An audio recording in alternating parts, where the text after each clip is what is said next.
Hi guys, welcome to my channel. My name is Tina. If you are coming here for the first time, welcome. If you've been here before and watched my previous video, welcome again.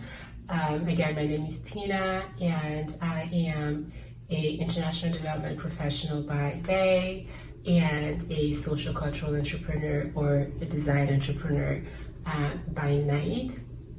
And so welcome to my channel.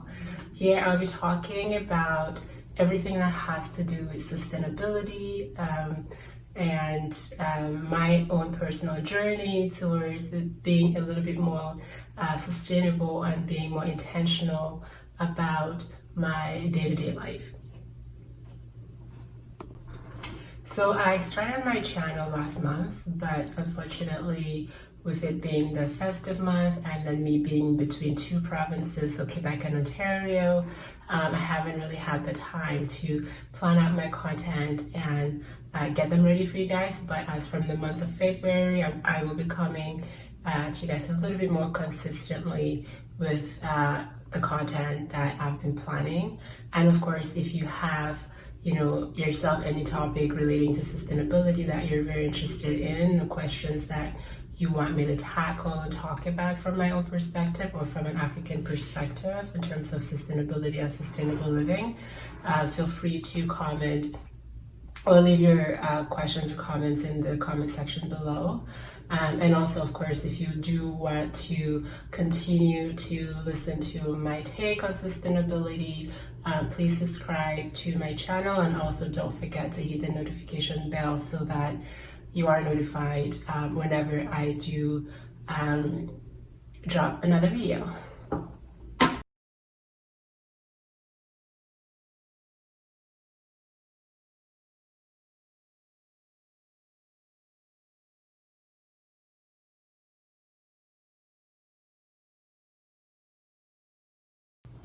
So for those of you who have been to my channel before, you do know that I started my channel by launching another video that was part of a series of conversation on the fashion or sustainable fashion platform.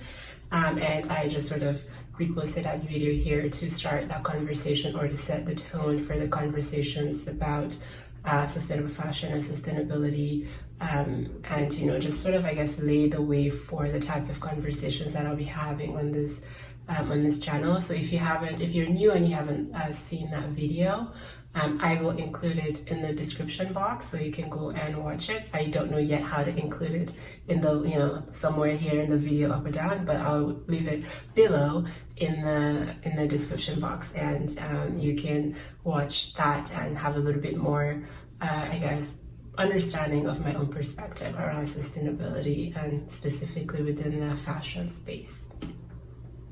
So now that we have the basics, I guess laid out, a little bit about me and why I started this channel. So again, as I mentioned before, I work in international development during the day, and I'm very focused on issues of gender equality and economic empowerment. And when we talk a lot about sustainability, it's always usually in the perspective, in a very different perspective. So from the very social component, how do you make sure that whatever results of a project has been achieved, that the community can sustain or maintain the results by owning that project. But I, of course, I'm interested in sustainability from a larger perspective, so within the perspective of our global economy, within the perspective of how we produce, how we consume, and our relationship to our natural resources, to the people around us, and of course our relationship to our planet. So yeah, I wanted to start this conversation and just kind of give my own perspectives into what I think has been missing. For example, when I'm talking about, when we think about sustainability, we should shift our mindset from a place of lack or doom to a place more of abundance. A good example would be in a lot of the sustainable spaces, the question of veganism, the question of not eating meat, because of the way that it's produced? It's a very valid question in the Western framework in terms of how animals are raised, and how they're raised specifically for the production of meat. But if and then within that process, there's a lot of waste, environmental waste, and also of course not all parts of the animal that's brutally killed are actually used. But if you change that framework to a African sustainability perspective, the animal is very well respected for the value that it's bringing in terms of nourishing people. But then every component and every part of that animal is being used, right? You can make leather, you can make fur, the horns can be used to make jewelry. I know one specific brand that I'm very fond of, and they use waste animals. So they go to different small butchers in the community and they source out the animal horns, the cow horns specifically, and they make very beautiful jewelries out of that. That is a mindset of abundance. For this one specific animal, it's giving us so many things. It's giving us food, nourishment, it's giving us jewelry, and so forth. That's a very different perspective, but it's still a sustainability perspective. It's within this notion of circularity, but it's a very different perspective from the more Western ways of how sustainability is perceived, right? Because in a lot of conversations that I have with individuals and people around me who don't consume animals because of this conversation, I think it's this framework. It's this framework of doom, and it's this thinking around doom. But I think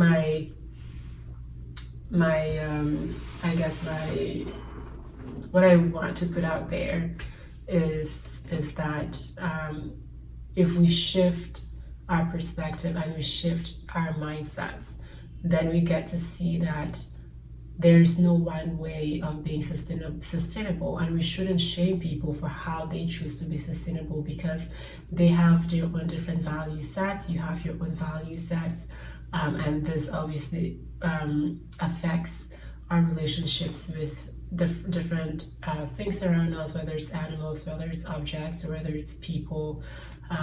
So we have to, when we engage with individuals on sustainability, we have to be conscious that sustainability, or the concept of it, even though in the academic sense and in the Western sense, it's just this one thing: environment, people, and social. In the environment, social, and economic, that the social and environment, the relationship can manifest differently in different societies based on their own different sets of values.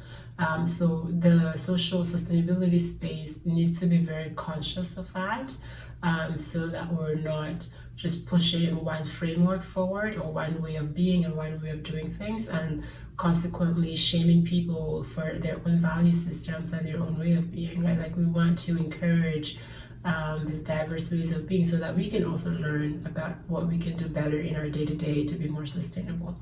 So I think that's another thing that I want to put out there in terms of a lot of the conversations that I've been seeing online around sustainability.